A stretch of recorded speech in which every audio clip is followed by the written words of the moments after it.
Hi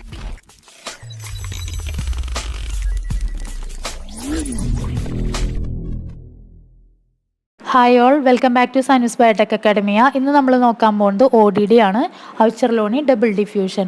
ഈ ഒരു experiment നമ്മൾ ചെയ്യുന്നത് രണ്ട് ആൻറ്റിജൻസ് തമ്മിലുള്ള ആൻറ്റിജനിക് റിലേഷൻഷിപ്പ് നോക്കാൻ വേണ്ടിയിട്ടാണ്. അതായത് രണ്ട് ആൻറ്റിജൻസ് ഐഡൻറ്റിക്കൽ ആണോ, നോൺ ഐഡൻറ്റിക്കൽ ആണോ, പാർഷ്യൽ ഐഡൻറ്റിക്കൽ ആണോ, ആ ഒരു പാറ്റേൺ എങ്ങനെയാണെന്ന് നോക്കാൻ വേണ്ടിയിട്ടാണ് ഈ ഒരു എക്സ്പെരിമെൻറ്റ് ചെയ്യുന്നത്. ഇതിനായി നമുക്ക് ആദ്യം തന്നെ ആവശ്യമായിട്ടുള്ളത് അഗാറോസ് ജെല്ലാണ്. അപ്പോൾ അഗാറോസ് ജെൽ പ്രിപ്പയർ ചെയ്യാൻ വേണ്ടിയിട്ട് നമുക്ക് 1% അഗാറോസ് ജെല്ലാണ് പ്രിപ്പയർ ചെയ്യേണ്ടത്. അത് പ്രിപ്പയർ ചെയ്യേണ്ടത് നമ്മൾ 1x അസേ ബഫറിലാണ്. അപ്പോൾ നമ്മളിവിടെ 100 ml ആണ് ചെയ്യുന്നത്. അപ്പോൾ 100 ml 1% അഗാറോസ് എന്ന് പറയുമ്പോൾ 1 gram in 100 ml സൊല്യൂഷൻ. ഇവിടെ 100 ml സൊല്യൂഷൻ എന്ന് പറയുന്നത് നമ്മൾ 1x അസേ ബഫർ പ്രിപ്പയർ ചെയ്യുന്നതാണ്. നമ്മുടെ ഈ ഒരു കിറ്റിൽ നമുക്ക് അവൈലബിൾ ആയിട്ടുള്ളത് 10x അസേ ബഫറാണ് ODD കിറ്റിൽ. അപ്പോൾ നമ്മൾ അതിനെ 1x ആക്കാൻ വേണ്ടിയിട്ട് 100 ml പ്രിപ്പയർ ചെയ്യുമ്പോൾ 10 ml 10x അസേ ബഫറിൻ്റെ കൂടെ 90 ml ഡിസ്റ്റിൽ വാട്ടർ ആഡ് ചെയ്യുക. അപ്പോൾ അത് 100 ml 1x അസേ ബഫറായി. ആ ഒരു 100 ml 1x അസേ ബഫറിലോട്ടാണ് നമ്മൾ 1 gram അഗാറോസ് എടുത്തിട്ട് ഡിസോൾവ് ചെയ്തിരിക്കുന്നത്. അപ്പോൾ അഗാറോസിൻ്റെ ഒരു പ്രത്യേകത എന്ന് വെച്ചാൽ നമ്മൾ ജസ്റ്റ് ഡിസോൾവ് ആക്കാൻ നോക്കിയിട്ടുണ്ടെങ്കിൽ ഡിസോൾവ് ആവില്ല. അപ്പോൾ ആ ഒരു 100 ml 1 gram ആഡ് ചെയ്തതിന് ശേഷം നമ്മളൊന്ന് മെൽറ്റ് ചെയ്യുന്നുണ്ട്. ഓവനിൽ വെച്ചിട്ടാണ് നമ്മളത് മെൽറ്റ് ചെയ്യിക്കുന്നത്. ഇപ്പോൾ നമ്മൾ നോക്കുകയാണെങ്കിൽ അഗാറോസിൻ്റെ സൊല്യൂഷൻ ഇപ്പോൾ ക്ലിയർ ആയിട്ട് കിട്ടിയിട്ടുണ്ട് ഓവനിൽ വെച്ച് മെൽറ്റ് ചെയ്തതിന് ശേഷം. ഇനി നമ്മളതിനെ കൂൾ ചെയ്യാണ്. 55 to 60 ഡിഗ്രിയിലോട്ട് കൂൾ ചെയ്യുക. ജസ്റ്റ് റൂം ടെമ്പറേച്ചറിൽ വെച്ചാൽ മതി. ഒരു 55 to 60 ഡിഗ്രി ടെമ്പറേച്ചറൊക്കെ ആകുമ്പോൾ നമുക്കതായത് കൈ കൊണ്ട് പിടിക്കാൻ പറ്റുന്ന ചൂടിലോട്ടാകുമ്പോൾ നമ്മളത് ഇതുപോലെ ഒരു ഗ്ലാസ് സ്ലൈഡ് എടുത്തിട്ട് അതിലോട്ട് പോർ ചെയ്ത് കൊടുക്കുകയാണ്. അപ്പോൾ ഒരു ഗ്ലാസ് സ്ലൈഡിലോട്ട് ശരിക്കും 5 ml ഒക്കെ ആവശ്യമായിട്ട് വരുന്നുള്ളൂ. അപ്പോൾ ബൾക്കായിട്ട് ചെയ്യുന്നതുകൊണ്ടാണ് ഇവിടെ 100 ml പ്രിപ്പയർ ചെയ്തിട്ടുള്ളത്. അല്ലാന്നുണ്ടെങ്കിൽ റൗണ്ട് ചെയ്ത് 10 ml പ്രിപ്പയർ ചെയ്താൽ മതിയാവും. പിന്നെ നമ്മൾ പോർ ചെയ്യുമ്പോൾ ശ്രദ്ധിക്കേണ്ട ഒരു കാര്യം, ഒറ്റ സ്ട്രെച്ചിൽ തന്നെ കണ്ടിന്യൂസ് ആയിട്ട് പോർ ചെയ്ത് പോവുക. അല്ലാന്നുണ്ടെങ്കിൽ ഇടയ്ക്ക് വെച്ച് നിർത്തിയിട്ടുണ്ടെങ്കിൽ ക്ലംസ് ഫോം ചെയ്യും. ഇനി ഇത് റൂം ടെമ്പറേച്ചറിൽ ഒരു 30 minutes വെച്ച് സെറ്റായതിന് ശേഷമാണ് നമ്മൾ അടുത്ത സ്റ്റെപ്പിലോട്ട് പോകുന്നത്. ഇനി നമുക്ക് ആവശ്യമായിട്ടുള്ളത് ഒരു ടെംപ്ലേറ്റ് ആണ്. ഈ ടെംപ്ലേറ്റ് ആണ് നമ്മൾ ഗ്ലാസ് സ്ലൈഡിൻ്റെ താഴെ വെച്ചിട്ട് ജെല്ല് പഞ്ച് ചെയ്യുന്നത്. ഇതാണ് നമ്മൾ ജെല്ലിൽ വെൽസ് പഞ്ച് ചെയ്യാൻ വേണ്ടിയിട്ട് യൂസ് ചെയ്യുന്ന ജെൽ പഞ്ചർ.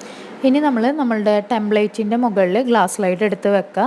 ദെൻ അതിന് ശേഷം ആ റൗണ്ട്സ് ഉള്ളത് അവിടെയാണ് നമ്മൾ ജെൽ പങ്ക്ചർ വെച്ചിട്ട് ജെല്ലിൽ വെല്ല് പഞ്ച് ചെയ്യേണ്ടത്.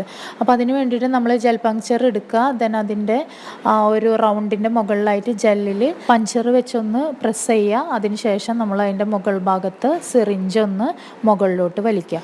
അപ്പോൾ ആ വെല്ലിലുള്ള ജെൽ പങ്ക്ചറിൻ്റെ ഉള്ളിലോട്ട് കയറി പോന്നിട്ടുണ്ടാവും.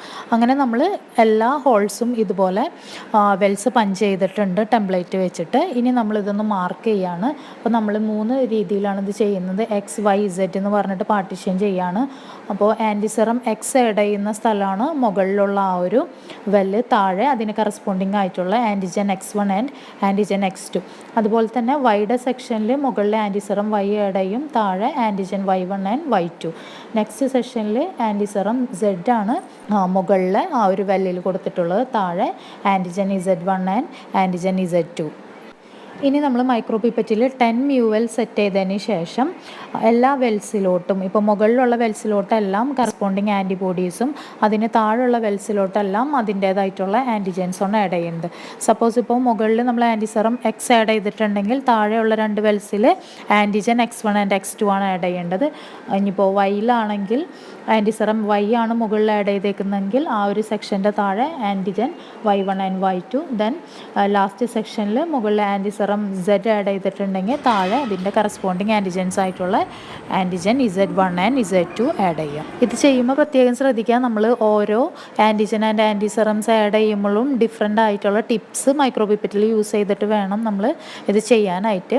അടുത്തതായി നമ്മൾ ഇനി മോയ്സ്റ്റ് ചേമ്പർ കണ്ടക്ട് ചെയ്യണം. മോയ്സ്റ്റ് ചേമ്പർ കണ്ടക്ട് ചെയ്യാനായിട്ട് കോട്ടൺ എടുത്ത് നമ്മൾ ഇതുപോലെ പെട്രി ഡിഷിൽ വെച്ചിട്ട് ഒന്ന് ഡിസ്റ്റിൽ വാട്ടർ വെച്ചിട്ട് ഒന്ന് വെറ്റാക്കി കൊടുക്കുക. അതാണ് മോയ്സ്റ്റ് ചേമ്പർ കണ്ടക്ട് ചെയ്യുക എന്ന് പറയുന്നത്. ദെൻ നമ്മൾ ചെയ്ത് വെച്ചിരിക്കുന്ന ആ ഒരു സ്ലൈഡ് ഇതിലോട്ട് വെച്ച് അതിൻ്റെ ലിഡ് ഇട്ടിട്ട് നമ്മൾ റൂം ടെമ്പറേച്ചറിൽ തന്നെ ഓവർനൈറ്റ് ഇൻക്യുബേഷന് വെക്കാണ്. ആഫ്റ്റർ ഇൻക്യുബേഷൻ നമുക്കിങ്ങനെ പ്രസിപ്പിറ്റീൻ ലൈൻസ് ആണ് ഓരോ സെഷനിലും കിട്ടിയിട്ടുള്ളത്. ഇപ്പോൾ എക്സിൻ്റെ സെഷനിൽ നോക്കുകയാണെങ്കിൽ നമുക്കൊരു യു ഷേപ്ഡ് ആയിട്ടുള്ള പ്രസിപ്പിറ്റീൻ ലൈനാണ് ഫോം ചെയ്തിട്ടുള്ളത്.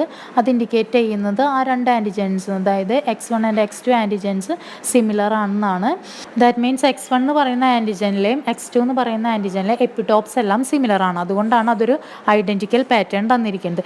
ഇനി വൈയുടെ സെഷനിൽ നോക്കുകയാണെങ്കിൽ Y1 ആൻഡ് Y2 നമുക്ക് തന്നിട്ടുള്ളത് ഒരു ഹാഫ് ക്രോസ് ലൈനാണ്, ഒരു സ്പെർ പോലെയാണ് തന്നിട്ടുള്ളത്. അപ്പോൾ അത് ഇൻഡിക്കേറ്റ് ചെയ്യുന്നത് Y1 എന്ന് പറയുന്ന ആൻറ്റിജനിലെ പകുതിയോളം എപ്പിടോപ്സ് സിമിലർ ആണ്, പകുതിയോളം എപ്പിടോപ്സ് Y2 ആയിട്ട് ഡിസിമിലർ ആണ്. ഇനി ലാസ്റ്റ് പാറ്റേണിൽ നോക്കുകയാണെങ്കിൽ അവിടെ നമുക്കൊരു ഫുൾ ക്രോസ് ലൈനാണ് കിട്ടിയിട്ടുള്ളത്. ദാറ്റ് മീൻസ് Z1 എന്ന് പറയുന്ന ആൻറ്റിജനും Z2 എന്ന് പറയുന്ന ആൻറ്റിജനും ഒരു എപ്പിടോപ്സും ഷെയർ ചെയ്യുന്നില്ല. അതായത് നോൺ ഐഡൻറ്റിക്കൽ ആയിട്ടുള്ള എപ്പിടോപ്സ് ആണ് അവർ, ഐഡൻറ്റിക്കൽ ആയിട്ട് ഒന്നും തന്നെ ഇല്ല. അതുകൊണ്ടാണ് ഫുൾ ക്രോസ് ലൈൻ ആയിട്ടുള്ളൊരു പ്രസിപ്പിറ്റീൻ ലൈൻസ് അവിടെ ഫോം ചെയ്തിട്ടുള്ളത്. ഓക്കെ, അപ്പോൾ അത്രയാണ് ODD എക്സ്പെരിമെൻറ്റിനെ കുറിച്ച് പറയാനുള്ളത്. അപ്പോൾ ഈ ഒരു വീഡിയോ നിങ്ങൾക്ക് യൂസ്ഫുൾ ആയിട്ട് തോന്നുന്നുണ്ടെങ്കിൽ ലൈക്ക് ചെയ്യുക, ഷെയർ ചെയ്യുക, സബ്സ്ക്രൈബ് ചെയ്യുക. താങ്ക്